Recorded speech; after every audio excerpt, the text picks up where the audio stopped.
അപ്പം കേസ് നാളെയും കഴിക്കാണ് Kerala Blasters versus Punjab F C മത്സരം വരുന്നത്. കേരളത്തിലെ കൊച്ചിയിലും വെച്ച് കഴിക്കാണ് മത്സരമുള്ളത്. പഞ്ചാബ് എഫ് സി കളിച്ച് 4 കളികളിൽ നിന്ന് 2 ഡ്രോയും 1 ജയവും 1 തോൽവിയാണ് അവർ ഏറ്റുവാങ്ങിയിട്ടുള്ളത്. ഇപ്പോൾ അവർ പോയിന്റ് ടേബിളിൽ 8ാം സ്ഥാനത്തുണ്ട്.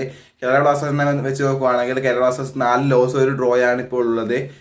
ഇപ്പൊ നമ്മളൊരു 13ാം സ്ഥാനത്ത് തന്നെ നിൽക്കുവാണ് പോയിന്റ് ടേബിളിൽ. ഇങ്ങനെ ആയാൽ ശരിയാവില്ല. ഒരു വിന്നു വരെ നമുക്ക് ഇതുവരെ നേടാനായില്ല.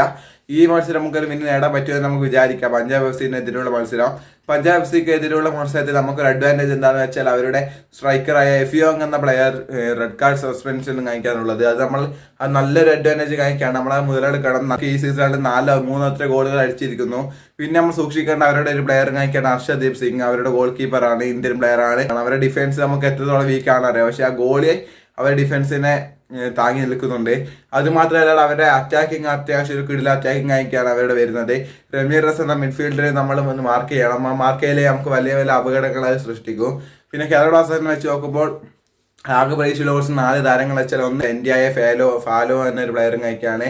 ആ പ്ലെയർ കഴിഞ്ഞ മത്സരത്തിൽ നല്ലൊരു ഇമ്പാക്ട് തന്നെ കാഴ്ചവെച്ചായിരുന്നു. പിന്നെ നമുക്ക് പ്രതീക്ഷയുള്ളത് അജിസൽ, എബിദാൻസ്, ജയ് കുറ്റിങ്കോ ആണ്. ആ അജിസലിനും എബിദാൻസിനും കുറച്ചും കൂടി പ്രതീക്ഷിച്ചിട്ടുണ്ടെങ്കിലും ജയ് കുറ്റിങ്കോ അത്ര ഇല്ല.